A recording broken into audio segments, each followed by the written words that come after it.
The Hollow Choir, a Dark Forest Tale. Chapter 1. The Vanishing Path. The town of Black Hollow clung to the edge of the forest like a scab. Elias noted how the villagers wore tiny brass bells around their necks to keep our voices where they belong. The innkeeper had muttered before slamming the door in his face. The road ended abruptly at the tree line, as if someone had taken an axe to civilization itself. Elias adjusted his pack, fingers brushing against his mother's journal in the pocket. 20 years since she'd walked into Blackroot Forest, chasing some folk melody only she could hear.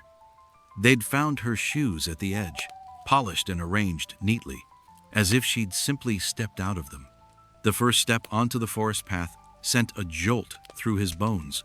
The air tasted metallic, like licking an old coin. Behind him, the entrance rippled. He spun around. The path was gone, replaced by an unbroken wall of oaks. Their trunks pulsed faintly, matching the rhythm of his panicked breath. "You shouldn't be here, boy." Elias nearly drew his knife. The voice belonged to an old woman leaning against a birch, her face a web of scars. One eye was milky white, the other black as a crow's. "Lucretia," she said, tapping a gnarled finger against her collarbone. The bell there was cracked, silent. "You're the spitting image of your mother. Same stubborn chin." Elias's throat tightened. "You knew her?" Lucretia smiled, revealing teeth filed to points. "Oh, we all know each other here. The question is, does the forest know you?" A rustle in the canopy. Above them, hundreds of silver-eyed crows tilted their heads in unison. Chapter 2. The Faces in the Bark. The deeper they went, the more the trees twisted. Not just in shape, their bark split open in gasping mouths, whispering fragments of Elias's past. "You left the window open the night she disappeared. Found her hair in your porridge 3 days after." Lucretia grabbed his wrist. "Don't listen.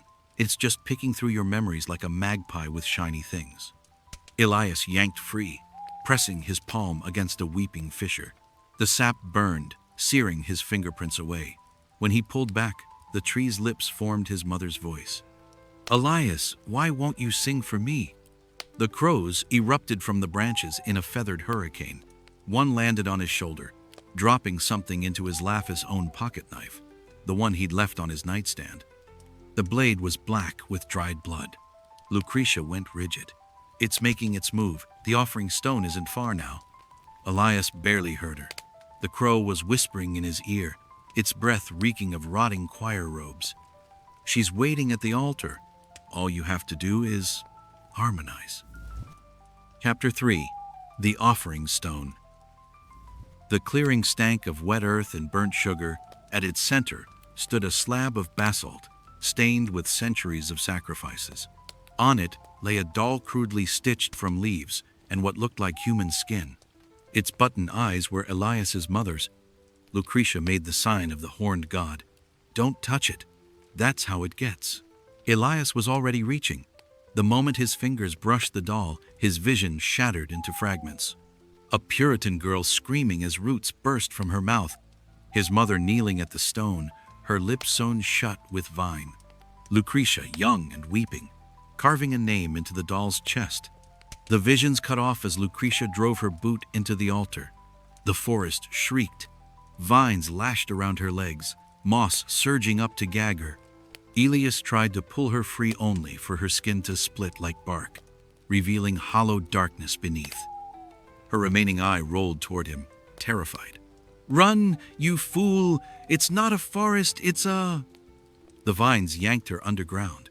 Where she'd stood, a single crow feather drifted down, impaled on a bone-white mushroom. The doll sat up. "Daddy," it giggled in Elias's voice. "Why did you let her go?" Chapter 4. The Choir. The trees began to sing. Not in metaphor, their trunks distended, splitting into grotesque mouths that vomited sound.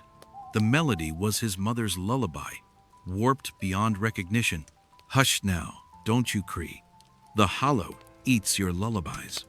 Elias clapped his hands over his ears. Blood trickled between his fingers. The doll danced on the altar, its stitches popping to reveal a tiny obsidian mirror inside. He grabbed it and saw them. Thousands of faces pressed against an infinite darkness, mouths open in silent screams. His mother floated among them, her lips moving. "It's not so bad once you stop fighting." The largest face stirred at the back. Not a tree, not even a god. Something older, its edges fraying into root and rock and raven feathers. "You wandered into my throat," little note. It boomed through the mirror. "Shall I swallow or spit you out?" Elias's ribs ached. Looking down, he saw his sternum had become translucent, a hollow cavity where his heart should be, echoing with the choir's dirge. Chapter 5.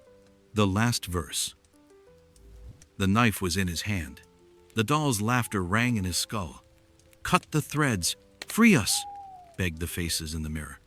"Join us!" crooned his mother's shadow. "Fight!" roared the thing wearing Lucretia's skin as it erupted from the earth, half woman, half splintered oak. Elias plunged the blade into the doll. The forest convulsed. The choir's song became a cacophony of shrieks as the trees vomited up their victims' skeletal figures with bark-growing skin, still singing through rotted throats. His mother's corpse tumbled onto the altar, her mouth blooming with black orchids. The obsidian mirror cracked. The great eye beyond blinked. "Clever note," it rumbled. "But who will conduct the silence now?" Elias looked at his hands. The veins had turned green. Bark crept up his wrists as the first true note of the hollow choir tore from his lips. Epilogue. The New Folklorist. Mira adjusted her recorder, frowning at the static. The locals claimed no one had entered Blackroot Forest in decades. Yet here she stood, at a freshly cleared path, her boots crushing bone-white mushrooms. The journal in her backpack weighed more than it should. She'd found it at a flea market, its pages blank except for one phrase: "Listen for the lullaby." A crow landed on the altar stone, dropping something at her feet, a doll with button eyes that matched hers exactly. From deep in the forest, a new voice joined the choir, and the trees smiled. And so, the story falls silent, but only for now, because beyond this screen, another mystery is already unfolding. Another whisper is rising in the darkness. When it calls your name, will you dare to listen? Don't miss the next chilling tale. Hit subscribe and turn on notifications. The shadows are waiting, and they always come back for those who wander alone,